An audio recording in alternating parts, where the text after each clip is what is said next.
Hi, everybody. Welcome to Casual Conversations Teen Edition with my friend Allie. Everyone say hi, Allie. I'm so glad you're here to be able to share some insight as a teen. Allie, tell everybody how old you are.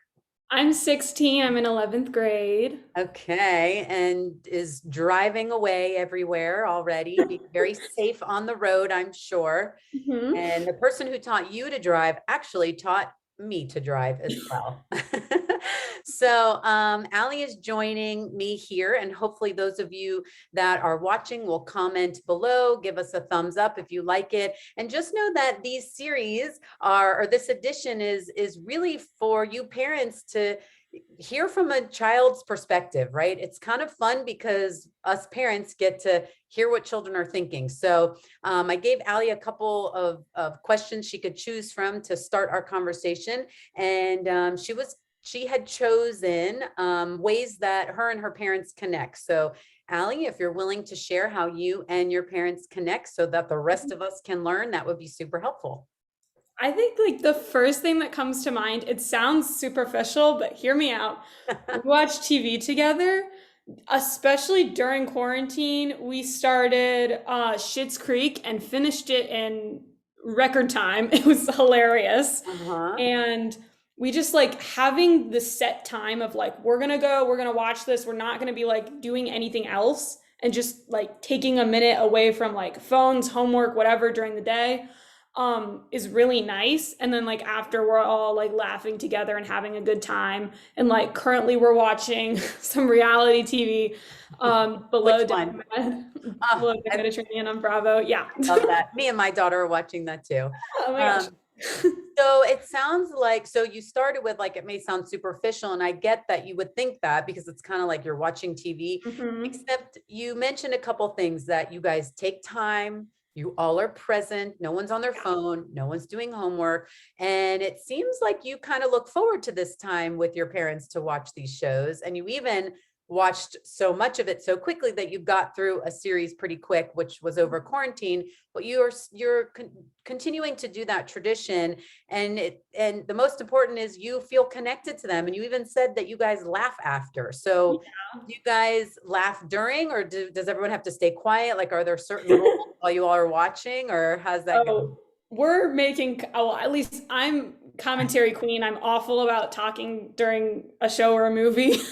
But yeah. So we're all talking, having a good time, which is really nice. It's so cool because I think so many of us forget to watch TV with our children, because when you're younger, it's like, oh, good, the child's watching a show and it gives me time to make dinner or do laundry or do whatever.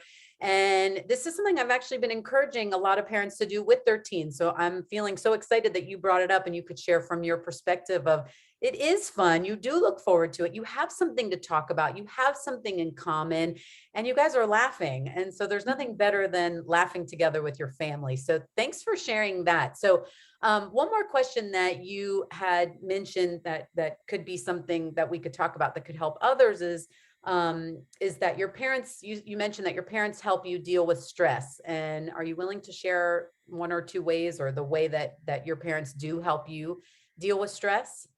Yeah, so I get very stressed very quickly. It's just kind of something, we're all working through it together because it's hard. Like, if, we're all living together. So, like, if I'm stressed, that affects everybody else. And I don't really get a say in how I feel sometimes. So, like, the way that they come in and like help me regulate and work through whatever I'm feeling helps not just like me, but also everybody else who is being affected. Ah, Really nice. that makes sense. So, so you said you feel stressed easily. Are you willing to share one or two things of that you do feel stressed by? Yeah, definitely school. That is public enemy number one. Okay. um, yeah, because I think just like having it, like, it's obviously every day, 5 days a week. It's hard to like take a time for yourself because it's like I have this and this and this and this and this to do. And I know like for me, something that I've realized, especially like being back after a year of being virtual, which is what I did for the 2019 to 2021 or 2020 school year, Mhm. um, or Yes. 2020 to 2021, Yeah. not 2019 to 2020. We all know, well, who knows what year it is anymore anyway? Yeah, Somebody knows, but not me, but somebody knows. we all know what you're talking about because you were virtual and Yeah. everyone knows what that means. But thanks for clearing it up. So coming from virtual learning all year during quarantine to now you're in person, just that has caused a little bit more stress for you? It's been weird because, like, I mean, the maybe first or second week of school, I was like, I haven't taken a test in over a year. I haven't Mhm. studied really like in depth in over a year. Ah, I'm like, I haven't been with the people in my class. Like, obviously, I've been virtual with them, but it's really like not the same kind of interaction. So it was different. yeah. But it was good because we're back and Yes. it's really been enjoyable. But like, definitely being back, I've noticed like I get my work for the week and then I sit there and I'm like, okay, I have 50 things to do. And then I sit there and I get kind of like paralyzed by like I have all these things to do. And I actually talked to my friend about it this morning, and like it's kind of a common thing, at least among my friends. Yes. But kind of like coming in and helping and being like, are you doing your homework? And I'll be like, no. And they're like, you gonna start on, and then help me figure out like where am I gonna start, like kind of Oh, planning things out. That was something that we did during quarantine. Like I would literally sit there and like write out a schedule for me just so I have like a list where I can be like done, done, done, which has been helpful. which is Yeah. really helpful. But so it sounds like, because you said they help you handle some of that stress. So they come in and check on you Yeah. and they help you get started, even though you're 16 years old. 16-year-olds, everybody who's listening also needs some support in getting organized and getting started, because as you heard Ali said, it's like 50 things. It's a lot. It can feel overwhelming. And Mhm.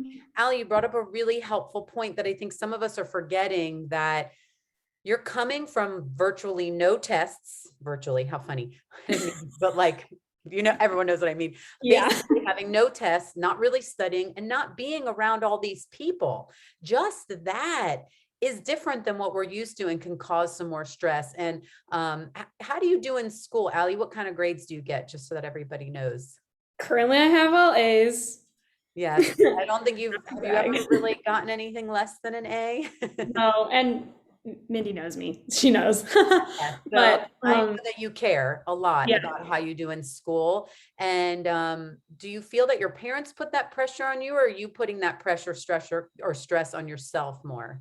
it's not from them, and I'm glad it's not from them because I feel like I know my friends, their parents are like, are you like they check like we have like a little online portal and they'll be there and they'll sit and check and it's like why aren't you making all A's? And it's like sometimes it's good to check in on your kids and being like, hey, how are you doing? What can I do to help you make A's or make whatever grade you want to? Mhm. But like setting the goal for somebody else is really challenging because then it's not living up to your own expectations.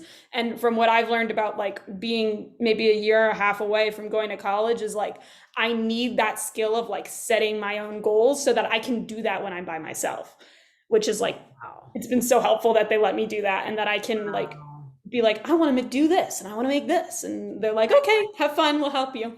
Yeah, so it sounds like they're there to support you. You have this intrinsic desire to do well. You put some stress on yourself and you know that they've got your back. And so although you Yeah. might be feeling stressed and you put pressure on yourself, they're there to help guide you, to help you organize, to help you get started. Because you even said sometimes it's just hard to get started because you said you felt a little paralyzed and you just get stuck. Instead of them coming in and yelling at you or telling you you only have 5 minutes left, they come in and they help you and say, all right, what are we going to start with? What are you going to start with first? And then I also heard you say something about that you make a schedule for yourself, which I imagine your mom probably helped guide you with that when you were younger. It is so helpful. Anybody who's listening, it doesn't matter how old your child is. And most of you know that I help parents of toddlers to teens and everywhere in between, whether it's a toddler or like Ali or another casual conversation I did with a senior who was 18 years old. Having that structure is so important. Think about for our own lives. When I go to the grocery store, I have a list of things to get, which helps me be more efficient, It helps me get the things I need instead of all the things I don't need. So we all can use that structure to help us be more successful. And one big thing I also heard you say, Allie, that I just kind of want to reiterate is that setting your own goals, having your own expectations helps you hold yourself accountable, and it's just more meaningful instead of a parent who, of course, us parents want our children to do well. I don't know. I'm going to learn from Allie here. If we put it more on them and ask them what is their goal for this class, what is their goal for this semester, not their goal for life or their goal for the whole year, but just for this one class or for this one week or for this one semester, and letting them share what their goal is. And then we can, it's like we got their back. We're their cheerleader. We can guide them, just like how Allie's parents have done for her and continue to do. Even though she's in 11th grade, she's still grateful that they help her because it reduces some of her stress. They're not doing the work for her. They're not yelling at her. They're encouraging her and supporting her and helping her get started and organized and even regulate. And we can all regulate from breathing. So we can all practice breathing, but there are other things also to help us regulate, like just helping us make that, helping us, like I'm a teen, I still feel like I'm a teen, helping our children make that schedule, checking in on them during homework time to make sure that they are staying focused, because we all get a little distracted. And, our parents can, parents out there, we can all play a big role in helping our children. And I think I've learned a lot from you, Allie. I hope the rest of you who watch this learned something from Allie, just like I did, so that you can be better from your children, for your children. And looking at this as like, what a gift that we got to hear from a real teen and hear her perspective. And it was such a joy to have this time with you, Allie.